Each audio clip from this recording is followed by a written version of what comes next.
let's jump straight into this video. I want to talk about downwinding with the foil drive, specifically on my prone board, but I also want to talk about some other setups that might be more suitable to other people. At the beginning of this footage, you can see that I'm motoring out. The reason I'm motoring out is to get to the wind line. This is one of the first benefits is when you're on the SUP, sometimes you have to go 500-600 meters out to get to where the bumps actually start.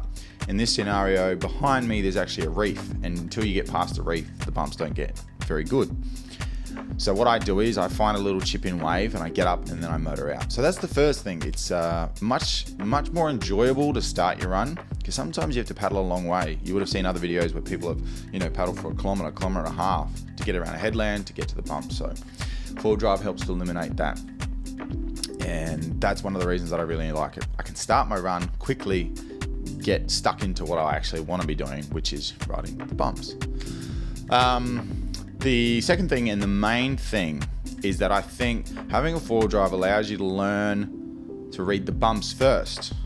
So the classic way of learning is you have to learn to paddle up first, then you have to learn to read the bumps. And what the foil drive is going to allow you to do is do it in reverse. You could learn your paddle up later on, but first you could learn to read the bumps. And that means that when you start to learn your paddle ups, when you achieve a paddle up, you don't have to quickly fall over like I did many times.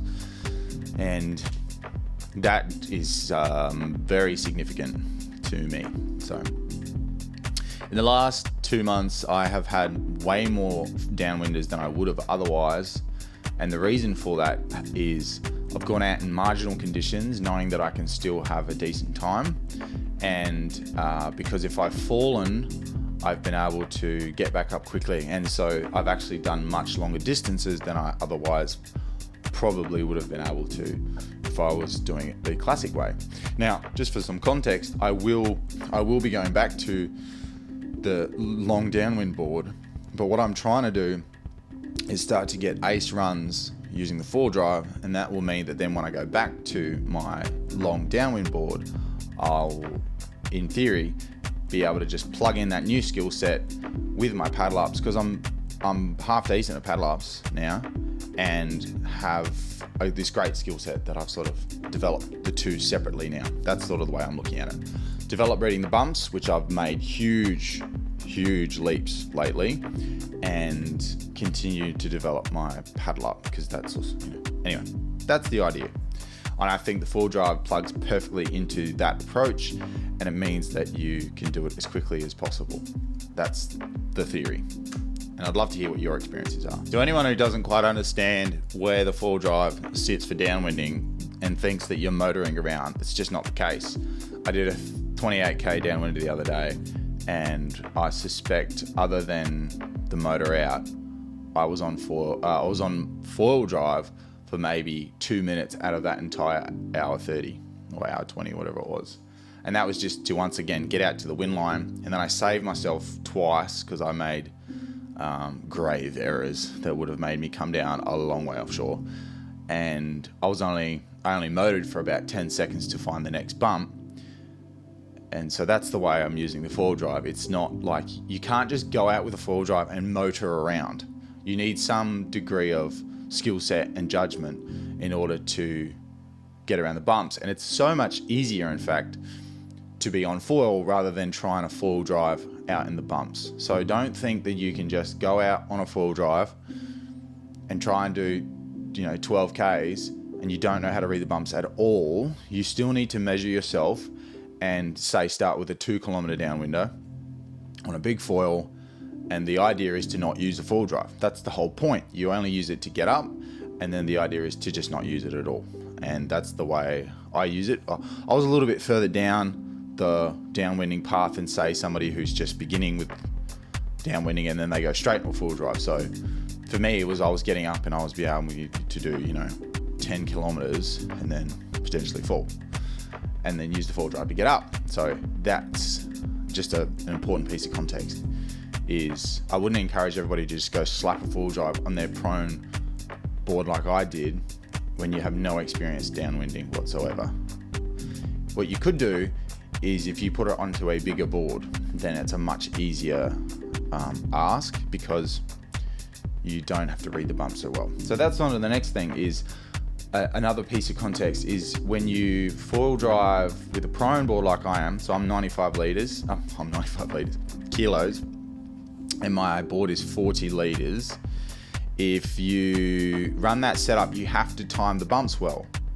I'm also running a relatively small foil, about 1,000 square centimeters.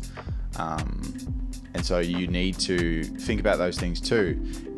Are you good enough to read the bumps yet to get up on such a small board? Whereas if you are on a 50 litre board or a 60 litre board, or all the way up to your downwind board, you'll be able to get up no problems. Super duper easy. The next thing is setup. So I'm running a 4.8 Amos Shapes Spitfire, which is my prone board, my normal prone board. That is 40 liters, and I'm running a 90 centimeter mast, and I run the pod as high as I possibly can. So the pod is what they call slammed, so it's about 10 centimeters from the bottom of the board, and that means that I've got 80 centimeters of mast to downwind on. That I think is such a great setup. If you can, splash the cash to get a 90 centimeter high mod mast, I definitely would if you can. And so running the pod is a more advanced setting because when you need to motor, it's more difficult because you've got all that mast and you can only stay in that 10 centimeter range to keep going. So you could drop that down and that'll make your life a lot easier in the motoring part of things, but it also means that when you're downwinding, you're going to dip the pod more. So one of the other benefits about the four-wheel drive is it teaches you not to use your paddle. So when you sup paddle, you have to paddle. But you could say that the two times on this last run that I did that I had to motor, I probably could have saved myself with the paddle. So, those sort of things, maybe they weigh themselves up. A big caveat to this, again, is that being on a prone board isn't for everybody. You're very vulnerable to if you aren't. It sounds weird to say as experienced as me, but because I'm not experienced, but I know that there's a range of levels out there. So if you aren't as experienced as I was going into the prone downwinding, I was 4 kilometers out to sea the other day, probably like a long way out, and all I had was my 40 litre board and my four-wheel drive. You are a bit vulnerable. So the bigger the board, the more safe you'll feel, and the safer you are, in fact, because you can get up. But if I fall on my 40 litre board with the four drive, I can't get up in the flat. I have to have a wave or a bump to push me. So let's say I was out there and there was a huge glass off. I would have to motor all the way back in or paddle if I was far enough out that then I couldn't get back in. Now, generally you'll be fine. You'll have enough battery. But if you're burning through battery because you're learning and you're all the way out to sea, just something to think about, because I don't want anybody to get caught out. But that is downwinding. That's the nature of it. You get caught out. And I've had way less caught outs since I've had the four-wheel drive.